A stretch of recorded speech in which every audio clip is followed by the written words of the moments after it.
बैहा बनाए मोला दीवाना बनाए वो, बैहा बनाए मोला दीवाना बनाए वो। कामोहनी तय खवाए गोरी, कामोहनी तय खवाए। मोरी नैना मारा का जादू हवे, मोरी नैना मारा का जादू हवे। दीवानी बनाए तय पगली बनाएगा, दीवानी बनाए तय पगली बनाएगा। कामोहनी तय खवाए, कामोहनी तय खवाए। तोरे नैना मावो का जादू हवे, तोरे नैना मावो का जादू हवे।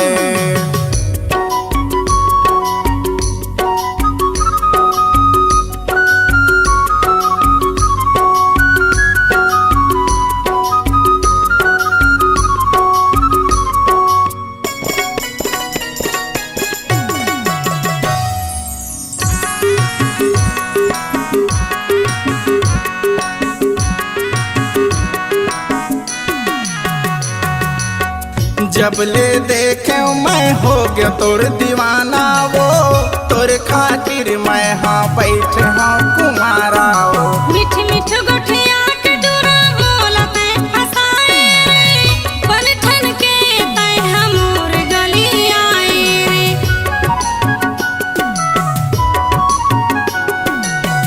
जब ले देखे मैं हो गया तोर दीवाना वो, तोर खातिर मैं हाँ बैठ हाँ कुमारा वो। मिठ मिठ गोठिया के डोरा मोला तय फसाए, बन ठन के तय हमोर गली आए रे। तोरे नैना मावो का जादू हवे, तोरे नैना मावो का जादू हवे।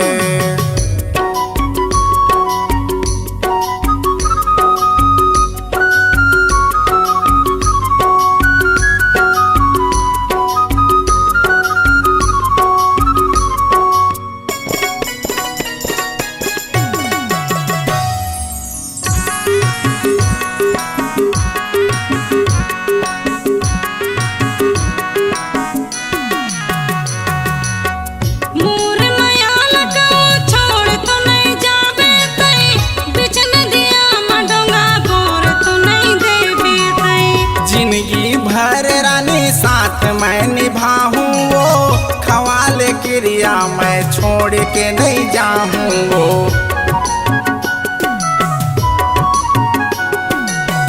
मोर मायाल को छोड़ तो नहीं जाबे तय, बिच नदिया में डोंगा बोर तो नहीं देबे तय। जिंदगी भर रानी साथ मैं निभाऊं वो, खवाले क्रिया मैं छोड़ के नहीं जाऊं वो। मोरी नैना मारा का जादू हवे, मोरी नैना मारा का जादू हवे। दीवानी बनाए तय पगली बनाएगा, दीवानी बनाए तय पगली बनाएगा। कामोहनी तय खवाए, कामोहनी तय खवाए। तोरे नैना मावो का जादू हवे, तोरे नैना मावो का जादू हवे।